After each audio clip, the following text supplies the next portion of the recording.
Welcome to NAIFA's Advisor Today podcast series, where we focus on how financial advisors work, live, and give to their local communities and our greater financial services industry. Now, let's get started with the show. Hi, NAIFA Nation. This is your co-host for NAIFA Advisor Today's podcast. I'm here with our wonderful other better half, Suzanne Kirwan. Hi, Suzanne. How are you? I'm doing well, Chris. Thanks.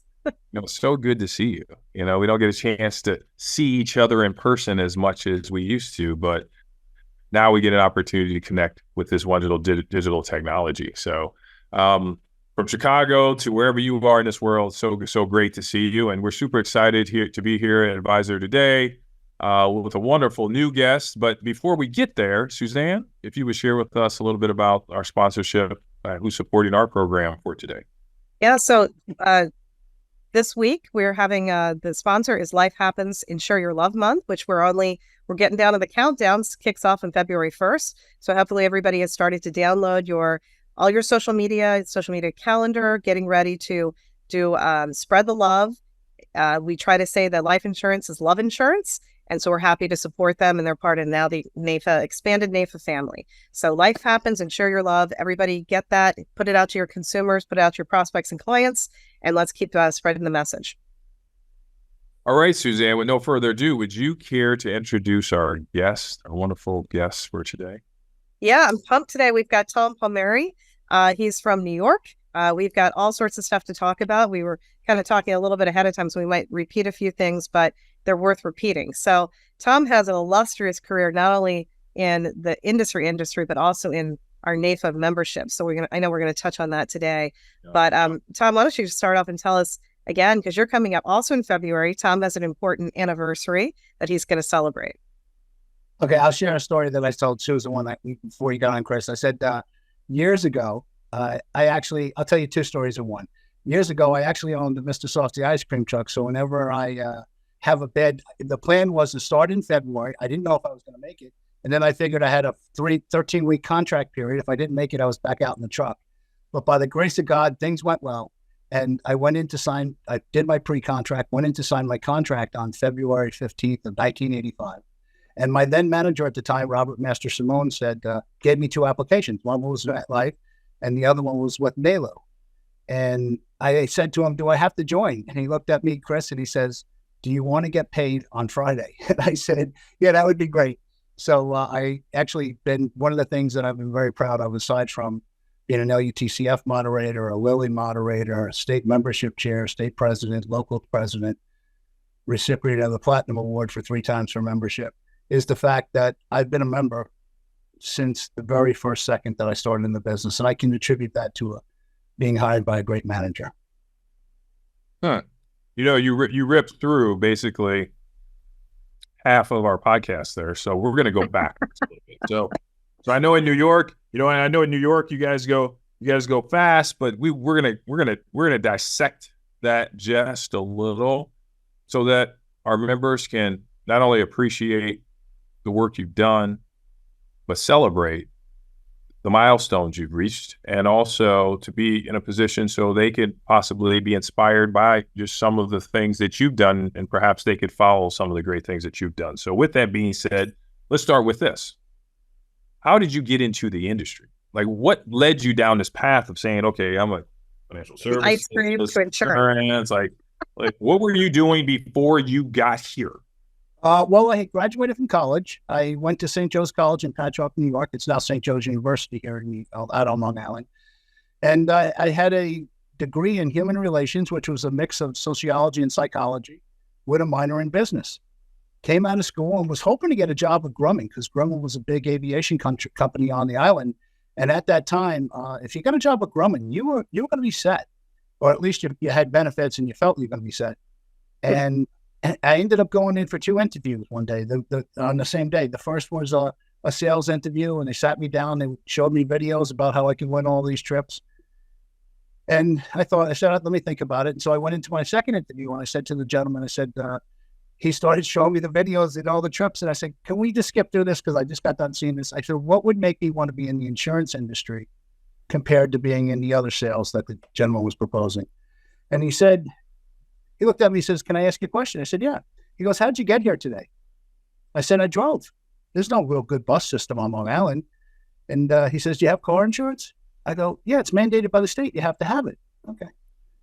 He goes, "Tell me a little bit about yourself." I said, "Well, I just had a baby and so glad had a healthy baby boy. So I really got to get my career going and everything else."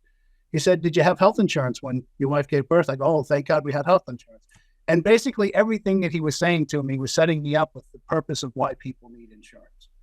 And then he asked me a question, Chris, which kind of resonated then and resonates now. He says, "What's your biggest asset?" And I thought around and said, "Hey, I got a business. I have a few bucks in the bank and maybe it's that." And he kept saying no. And I said, finally I had to say to him, "Unless you know about some assets that I don't, please tell me." And he said, "Your biggest asset in life is going to be your ability to work and earn an income. And you need to protect those. And people protect it in two ways. You protect it while you're working, and God forbid you get sick, you protect it with disability. And God forbid, if that Mack truck of life comes by and takes you out, you got to protect your family in another way." And it just resonated with me. And I had actually taken the test to become a New York City police officer as well, because my then father-in-law was a lieutenant in the police department. And I started with MetLife, and by the grace of God, when I broke my first 13-week quarter, my income doubled. I haven't looked back since. And again, I was truly, truly blessed to be hired by a great manager. So let me ask this question. So you came into the industry. I mean, did you know that this industry was an insurance-based industry? Did you know that the power that insurance had, or were you just looking at, this is a way I can make money as a young professional? Let me be candid. You hit the latter was the most important thing, because I had just been married. I needed to have benefits. I needed to have a job that I can produce an income with. The significance of what we do, I learned within my first 6 months of the business. One of my original policies that I sold, I can't mention the name, ended up dying within the first, it was probably about the first year of my business. Wow. First 6 months, and 6 months later, the gentleman passed away. And as Chris and I know, being in the business, there's a look back period, that's the contestable period. And they checked to see if he had any heart conditions or anything prior to this. And despite the fact that he was smoking cigarettes and drinking coffee like they were going out of style, he wanted me to write him a non-smoker policy, Chris. And I went to the house 4 times, by the way. And on the 5th time, they said, "Hey, we'll take the policy. We want a non-smoker rate." As nice as I could, smiled, said, "I don't seem to be able to get through it to you. You got to do this the right way if you want to get coverage." And I was walking to the door, and they kind of laughed. And I turned around. I guess the Irish in me turned around a little aggravated and said, "Did I miss?" And they said, "No, we just wanted to test your resolve." And I said, they go, "We'll take the policy." And that was the gentleman who died 6 months later. And it was one of the only times on a death certificate that I've seen that the doctor took the time to write excessive nicotine and caffeine intake as one of the causes that caused the heart attack. Wow. So I saw firsthand very early. And so, Chris, another add-on to that story was, I'm 22 years old. I have a baby face. I have a tendency to laugh when I'm nervous. Boy, I was biting my lip that day and not saying that, wondering, what am I going to say? What am I going to do? And after the claim was solved, it took about 90 days to solve this thing. I was the one that brought the check for $100,000 that left that daughter stay into school and become a veterinarian. And so I was blessed early to see the true benefits of it. So after that, I'm not selling something that could happen. I'm selling something that did happen. Yeah. Right. So share with us a little bit about your time in the industry. You mentioned before our call, you mentioned a little bit about that you've partnered with different companies and firms along the way. Tell us a little bit about where your practice is now, and a little bit about kind of your journey. Have you always been on the producer side? Have you dabbled into management? Have you been a mentor to others? Share with us a little bit of that journey. Hey, that's actually easier if I rewind from the beginning and kind of move forward. So I'll do it that way if you don't mind. So again, I was blessed to go to MetLife. I actually was a sales rep for a couple of years with MetLife before I was promoted to a manager. But before I even made it to that point, I think I was in the business 7 or 8 weeks. And my manager came in my office, Chris, and caught me looking at the want-ads. And you had to look at them not on the computer screen at the time. You looked at them on the paper. And he said to me, Robert Master Simone said, Tom, instead of looking at the want-ads, get yourself to the local NAIFA meeting tomorrow. They have a meeting on buy-sell agreements. I went to that meeting, and a gentleman who was past New York State president, a gentleman named Sal Silvestri, gave a meeting on buy-sell agreements. And I'm not joking, that night I went out, I wrote a father-son that owned a gas station in Greenport, New York. I wrote my first buy-sell agreement. It was whopping term insurance, Chris. It was like, I don't even know how much I made in premium on it, but I wrote my first buy-sell. And from that point on, I was hooked with NAIFA. I mean, I wouldn't have. It's one thing to read it in a book. It's another thing to see it in action, or to know who you can go to and have a mentor. So I was blessed with a lot of mentors early on in my career. On the agency, on the association side, there was gentlemen like Joe Dovey, who took me around the arm and showed me the ways. And he was a Mutual of Omaha agent. We worked with completely different companies, but he took his arm, put it around me, and helped me through the process. Then I turned a manager with MetLife, and I felt that the best way to lead is by example. So I started teaching I took the LUTC classes, and at that time it was LUTC personal business, and it was one other elective. I think it might have been a state, I don't recall. But then I got my LUTCF, and then I became an LUTCF moderator for many, many years. Served on my local board in Suffolk County, was primarily programs. I've never done any of the official jobs. You know, like you have the succession. I was always programs and membership. I didn't want to do anything else. Didn't want to hear about it. Don't want to look at the checkbook. Didn't want to do anything other than programs and membership. And then so I went through the chairs of Suffolk County, became in 1993 president of Suffolk County Association. And oh boy, I think then I was brought onto the state after my local service, and was on the state boards for 13 years before I even hit the executive committee. New York was a very competitive place to go through the chairs at the time. When you got guys like Robert Miller, Robert Miller was the manager in front of me. So we all know how hard Robert Miller became. And the guys got people like Nat Perlmutter, Al Press. These are some industry greats that I'm following. So, you know, you have to wait your turn in line, and you have to perform, and you have to want to serve. And so as membership chair for the state, I won the Platinum Award twice, which means that for the state category size, I was the membership chair that had positive growth and on a platinum level. So I hit every level with that. I have those are two of the biggest plaques I have in my office. I have a lot of plaques. Most of them sadly are in the drawer. Those are two that are prominently displayed.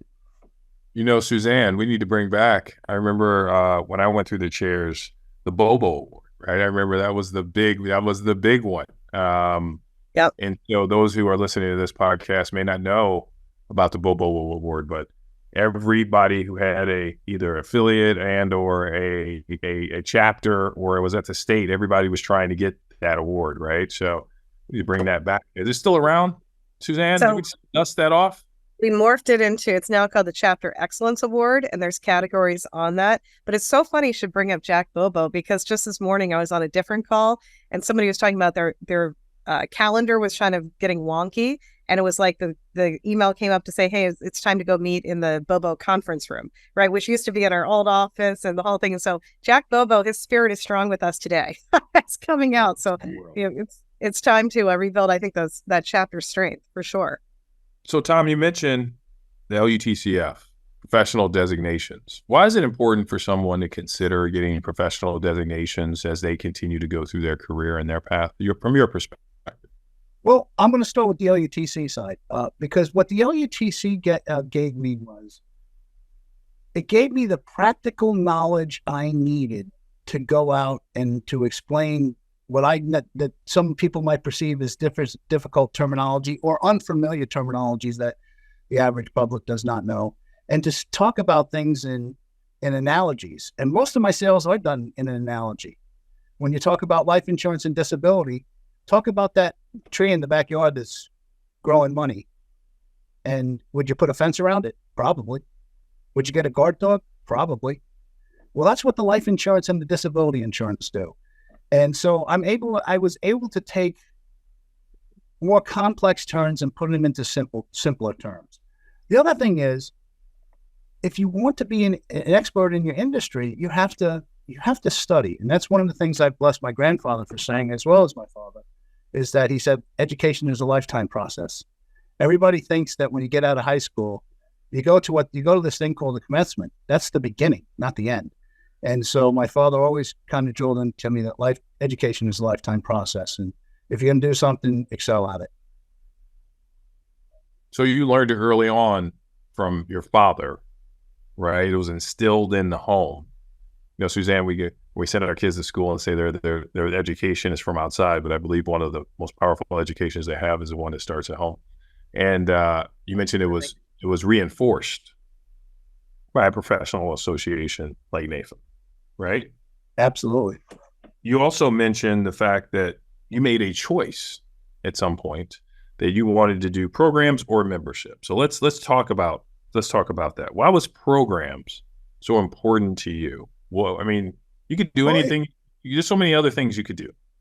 Okay, well, I was already doing it when I was a branch manager.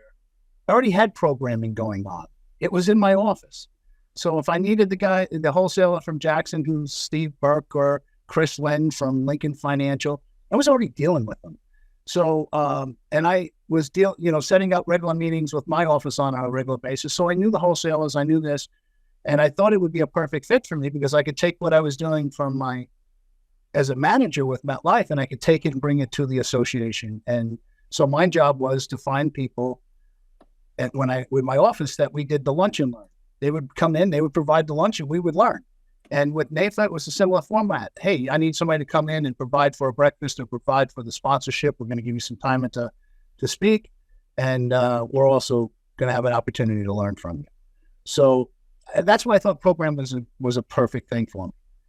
As for membership, anybody that wanted to work on my staff was a member.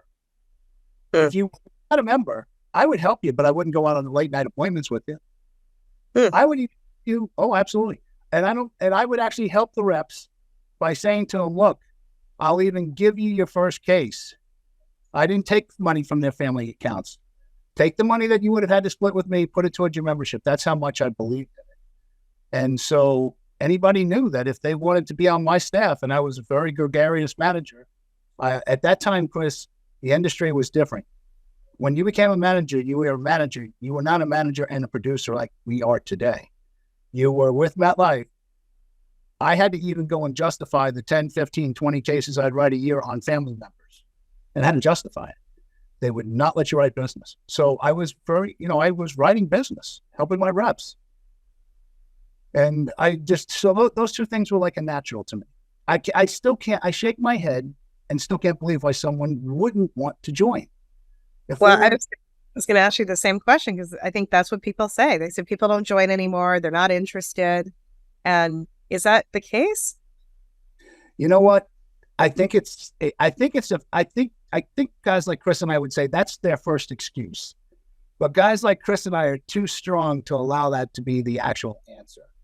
Because if you told me you got out of law school and you studied to become an attorney and you passed that bar exam, I would challenge you to say you're not going to become part of your bar association. If you took the time and the dedication to become a CPA, I would be shocked if you were not part of your CPA association. Probably wouldn't want to deal with you. If you were a doctor and not part of your medical MAA, I would be shocked. So for me, if you want to call yourself a professional, how are you not part of your professional association? How are you not holding yourself up to the code of ethics that a member has? It's not just going to meetings. It's about the education's a lifetime process. And there is a code of ethics. There is a right way of dealing with people. And there's definitely a wrong way of dealing with people. And sadly, Chris and I as managers have seen that. Maybe one time too many. Mm-hmm. You know what's interesting about what you said is people spend more time planning a vacation. They spend more time buying a car. They spend more time deliberating what they're going to eat for lunch than they do making a decision about investing in themselves. And so I think it comes down to, Tom, honestly, leadership, absolutely, but also priorities, right? Yeah. And someone will say, I can't afford to do it. My response is, you can't afford not to do it. Had to. Right. Like, what do you mean? Like, it's part of the deal. So like, it's part of the deal. Here's where you sign. Here's what we do, and here's what it takes to be part of what we're doing and a part of the group. So you're right. Using those acronyms to compare it As to somebody that was in the NBA is a union, right? So Players Association. So did you not? You joined the NBA, but you didn't join. didn't have a choice. It was mandatory. It's lunacy. So let's talk about the investment in self, because people look at it as an expense. And yes, sometimes when things leave your bank account, it's an expense. When I pay my cable bill, I can go out to the mailbox and wave that check goodbye because it's never coming back. But let's talk about this, I don't know, $67, $70 a month that comes out in my dues. I'm going to tell you how I get my money back, in almost every penny, if not more. There's a congressional congress every year. That's how I've had the pleasure of meeting you. You were on a great diversity symposium for the last couple of years. I'm sad I missed the last one. I had a family issue and such. But you go down to the congressional congress, you sign up early enough, and I'm still pretty sure that I got a $300 stipend from going to the meeting, so I got $300 back from there. I go and lobby on my state behalf up in Albany. I get a couple $100 stipend there. So if I spent $840 and I've already got $500 back, and that's before I met a person or meet a guy like Chris Gandy who can either motivate you and keep you in the business. Mm-hmm. Some of the best things that helped me in the beginning, Susan, was not necessarily the product knowledge. It was seeing a guy like Chris Gandy and watching how he carries himself, watching the results he gets, and realizing I can do that. I have to put in the time to be able to do it. And so anyway, you have to put in the time. I just can't imagine not being a member. I actually told my kids that on the day I died, let the membership go for a few more months. I don't care. I really don't. And I believe so much in my membership, I want to say this as well. I have a life insurance policy in which NAIFA is beneficiary of about $40,000 of it. That's how much I believe in the industry. Wow, that's wonderful. That is wonderful. But I think you're right. I mean, I think something's changed with these norms, and it's incumbent upon all of us to bring this back to say, this is the hallmark of being a professional. This is what you do. This is how you operate. This is how you carry yourself. This is how you continue to learn and how you continue to surround yourself with good people. We were on talking the other day with Rick Demko out of Texas, and he said, the thing about NAIFA, he goes, that for sure that you can surround yourself with good, ethical people, right? And that's what you need to make sure that you're doing in this industry.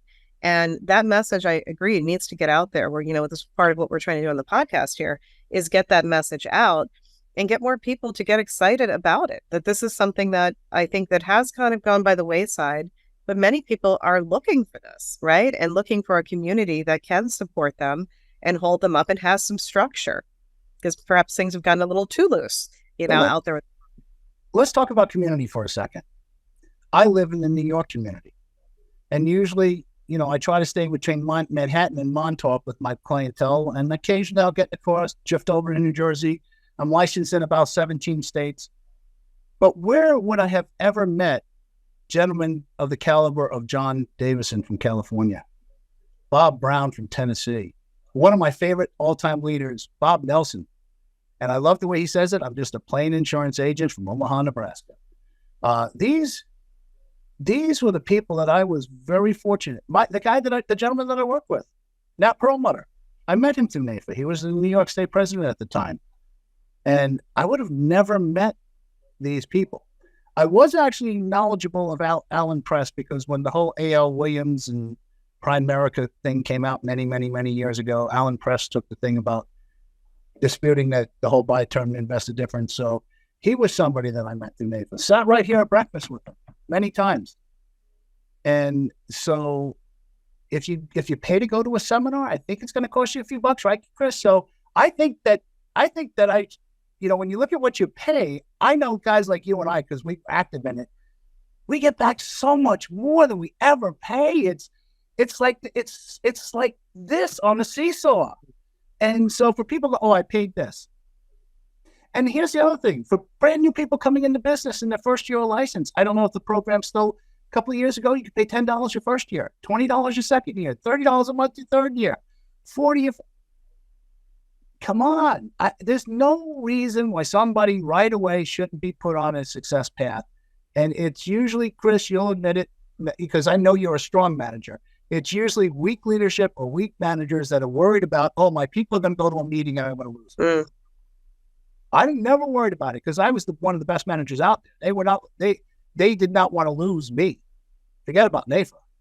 So I don't mean to be sounding egotistical, but you have to have that mindset. Well, I think also, you have to lead from the front, right? The people, and again, I go back to how I joined the industry is I was recruited into the industry.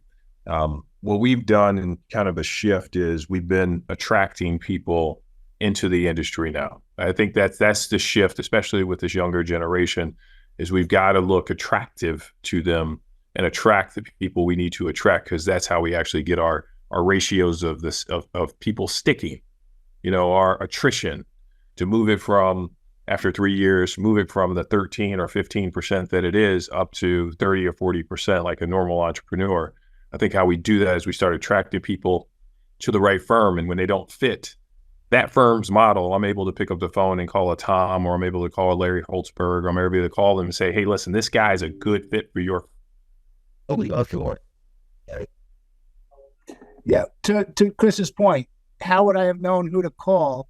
There's plenty of times where I've had managers that I've called because their rep shows up in my office, and I'll say, listen, you got one of your guys in my office, out of courtesy and respect, I just want to give you, what's going on. And he'll tell us, I had a big fight with him, this and that, this going on. But to Chris's point, he's trying to get, if somebody doesn't have a good fit with his firm, it's not about Chris. It's not about me. It's about doing the right thing for the people that work for you. And there's been times where I've had to say, we're not the right fit for you. And I've gotten people jobs in banks. We're not the right fit for you, but I've gotten jobs with people with property and casualty because that's what they wanted for other things. So that's an interesting aspect, because I don't know that anybody's really ever kind of said that, because that's that network piece, right? That people really want to see you do well. We want to see you stick in this industry, right? And there are so many different aspects that it could be that you might have to go a different couple of places. So that's interesting that you guys will actually do that, right?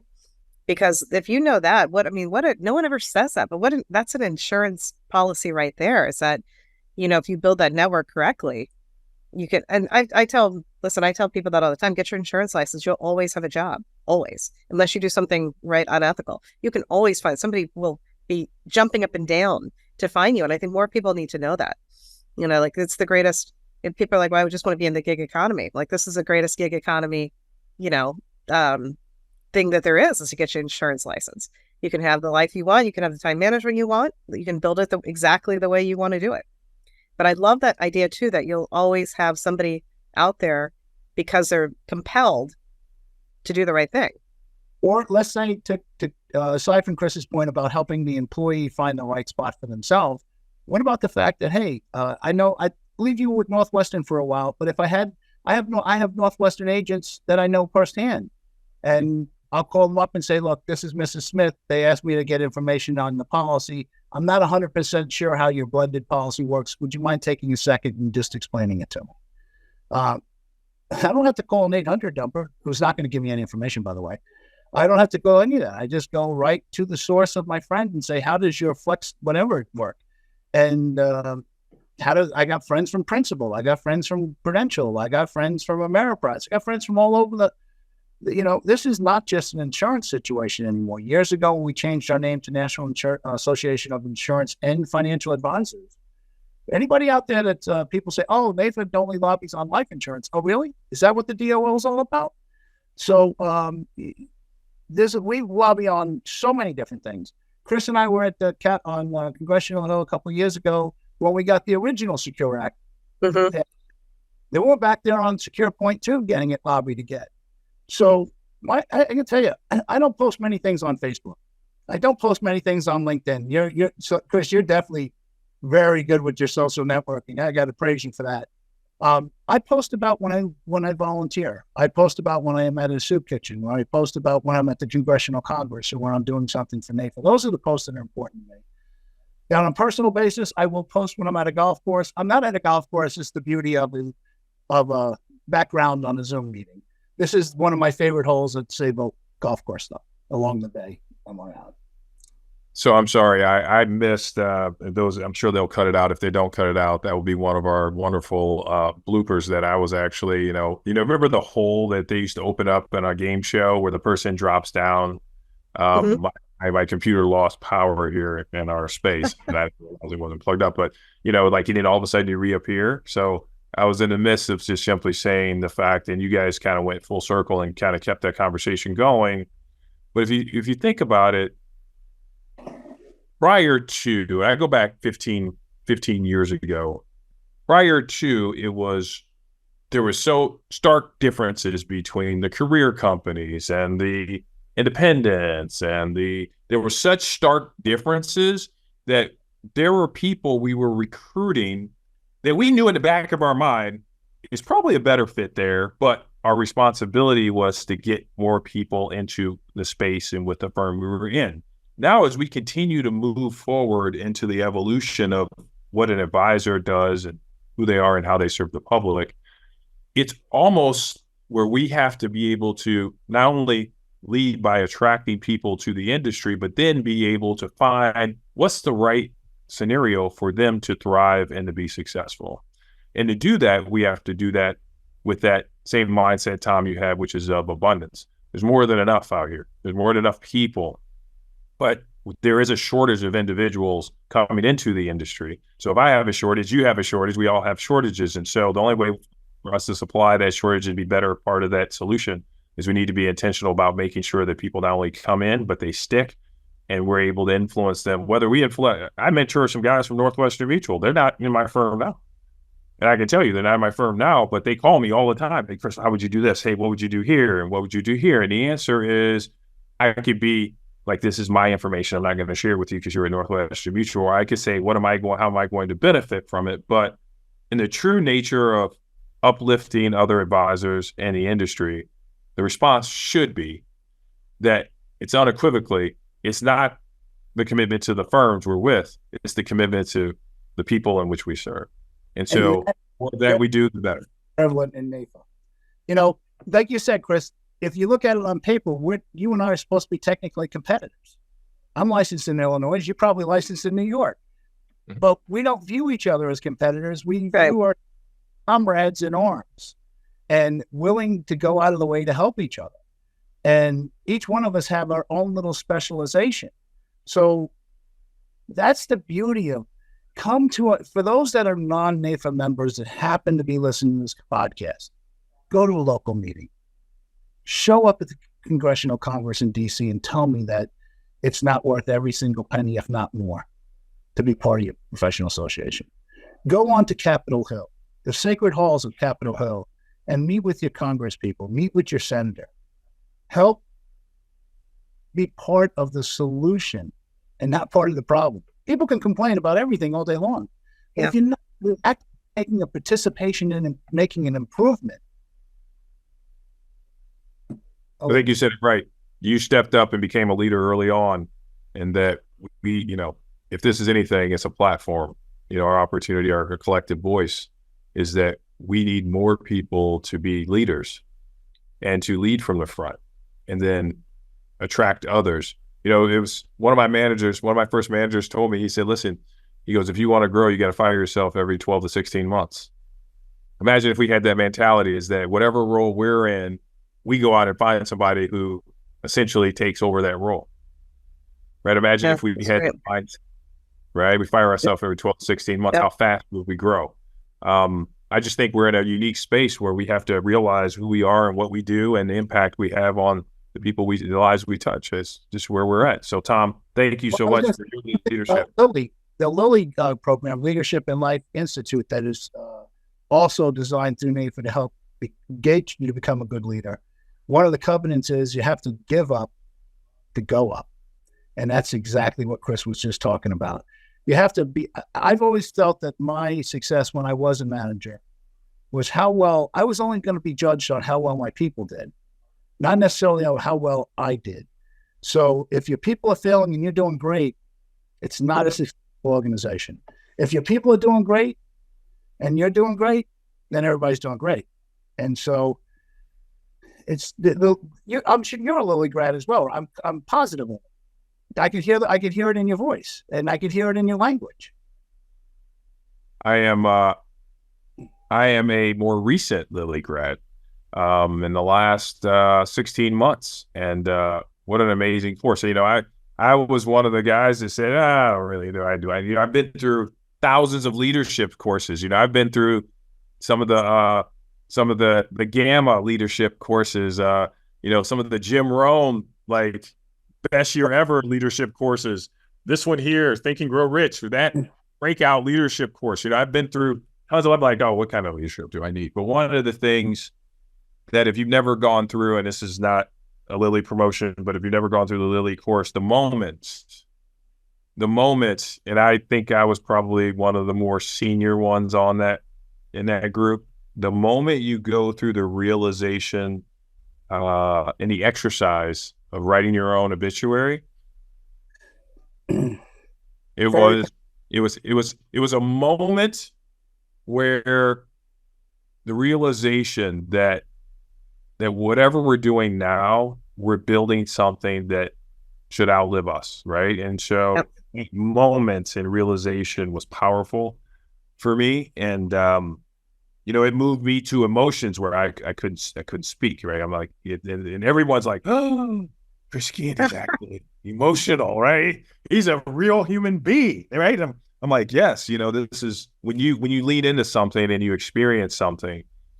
how powerful it is to seed your life and the lives of the people that they're actually getting a chance to experience it with you. So it was a great course, and you're right, it is something unique to NAIFA members. And so those that are thinking about joining NAIFA or that are out there listening to the NAIFA podcast, get involved with Lilly, join, be a part. The LUTCFs, we're back. We're doing it better than before. It's awesome. It's amazing. And let's talk a little bit about life happens now. Tom, you've been in the industry long enough. We are now moving in a different world, right? Where now we're getting an opportunity as NAIFA members, as the championship team, right? As we're getting an opportunity to the Championship Association, the oldest association, we're getting a chance to now really round out who we are and some of the messaging that comes from the association, plus the dynamic relationship we're going to have with FSP, who is now NAIFA, and with the professionals like the accountants and the attorneys and those individuals who traditionally, Tom, quite frankly, you and I both know, we start selling a really large case and we got to go to an attorney and say, let me tell you how this works. The attorney's like, nope, I don't like insurance, right? Or something like that, right? And you're like, well, now we have these advocates who we could lean on, touch base with, and start to get some of that vernacular and conversation going. Well, perhaps we could partner with them, and now they're having a law conversation or an accounting conversation. But Tom, talk to me a little bit about how you plan on using the new bench that we've got as you move forward with your practice and some of the advisors. Great, timely question, Chris. First off, let's talk about Life Happens. I've used Life Happens over the years. They used to have the Newsweek real life story conversations at the NAIFA conventions. They would have the recipients of the real life story talk about how a Chris Gandy of the world sold them a disability policy. And when they were sadly disabled, looking up at the hospital ceiling, wondering how the hell am I going to pay my mortgage? It was that smile that Chris Gandy and the assurance that Chris Gandy and his agents gave them that got them through that time and got them through the bill, got them through those payments of bills and such. So I'm fortunate enough that now Life Happens is our consumer part of NAIFA. I couldn't be any happier. As for the FSPs, I am blessed in the sense that on Long Island, New York, it's one of the larger FSPs. When I looked at the leadership roles that Susan sent me last week, of their 15 managers. I'm personal friends with 11 of them. I would say 7 or 8 of them were past NAIFA members, and their current president, Chris Bazanka, used to be my running buddy. And he was also the reason I went from MetLife to National Life of Vermont. So we're going to have a synergy. Here's how I envision the FSP and NAIFA to work great. FSP, because it's more of a multidiscipline situation, has a wider range of topics in which they educate their members on. We're going to now have the benefit of that. People taking over the FSP. No, we're not. We're merging them in, and we're using the best of FSP. And they run some great organizations. They have regular monthly meetings, which we have not had on Long Island for God knows how long. So as a member, now they're members, I'm members of them. Hallelujah. And I'm going to start having regular meetings I can go back to. And what NAIFA does great, aside from the conventional congresses that we have, and aside from the everyday lobbying efforts that we put forth, to me, it's the kinship. It's the, I know I have a list of 50 people, and I would be remiss if the Van Muellers, the Jim Rowans that you just pointed out, the Zig Ziglars, the Tom Wolfe, the Kinder brothers. It goes, the Burt Mizels, the Roger Zeners, the Nat Perlmutters of the world. I would have never met these people. So it's not just, so NAIFA brings in not just the lobbying, but it's the largest network in the nation of professionals. And we're the only association that has lobbying on both national and federal basis of all of them. Yeah. I was a desk GAMA member, by the way, and I am a member of MDRT currently. So, Chris, it is time, my friend, for the lightning round. Let's do it. Let's do it, Suzanne. Tom, I wish we could spend some more time. Sometime maybe you can invite us out to your wonderful golf course that's behind you, and you can we can get some sticks and talk NAIFA, talk about some of the things that inspire you the most. We're so blessed and fortunate to have a leader, whether you led from a seat or you led from example or you led from wherever it may be. We do appreciate you, and we'll celebrate you as we continue to move forward.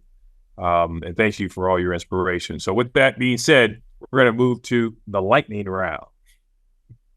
So, Tom, the lightning round is where we get a chance to kind of know you a little bit.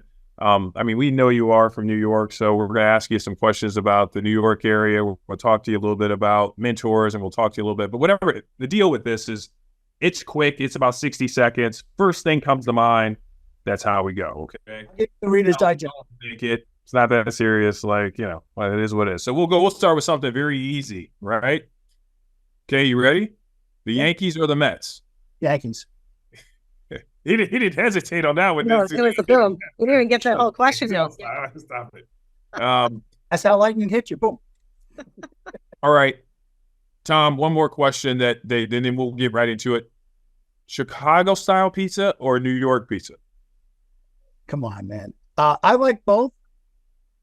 I love the New York style. I like a thin crust, but I truly have enjoyed some good Chicago pizza too. So that's a good one. They're both great. How about that? Think about life questions, right? You're like, still holding over though.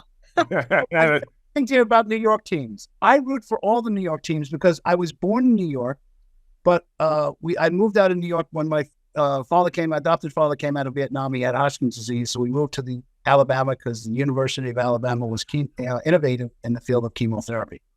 I've lived in Alabama. I've lived in West Coast Florida, East Coast Florida, Colorado. And when I was down in Florida, I wasn't hoping that Dan Marino beat Richard Todd's Jets. So my kids don't understand because they grew up here on the hard streets of New York.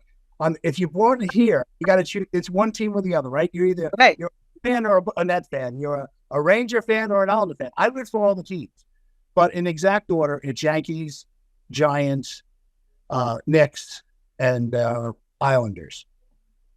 Okay. But I don't root against any other teams unless they're playing my team. So, but then you root for Crimson Tide too? You throw Bam out there? Yeah. am Knicks. Okay. Yeah. So you're sad Nick Saban's gone? You're happy with the... You know what? You got to let other people win every now and then. One of the great ones. All right. Inspiration. let's go with mentor. Who would you say is your most powerful mentor in the industry? For many years, it was my current manager, Nat Perlmutter. I was blessed. He's an icon in the industry. He definitely formed my career with Guardian. Since I've been with Guardian, I've been primarily a producer, and Nat goes out of the way to make sure that you're successful. And if you're not, then you have to maybe assume some of that blame. What about, Tom, your most proudest moment in the industry? I would have to say winning the Platinum Awards meant a lot to me, because to beat out states like California, to beat out states like Texas, to beat out some of these large states, and they're great states with some great volunteers. I know so many people from all over this great country. I would say winning the Platinum Award was probably one of my, aside on a business level. On a personal level, I was blessed to watch all 4 of my sons be born. I'm about 6 foot, maybe 6.5 feet. My kids are Vikings. They're like 6'4", 6'5". They're like you, Chris. You stand, I look up to them. But aside from on a personal level, it would be the birth of my children. And on a business level, it would be winning the Platinum Award multiple times. Last question. If you were to say one thing to advisors joining the industry and they're in their first 12 to 16 months in the industry, what inspiration would you give them, or what would you tell them about the business? I would say there's 2 types of membership, and there's 2 types of people in life, active and passive.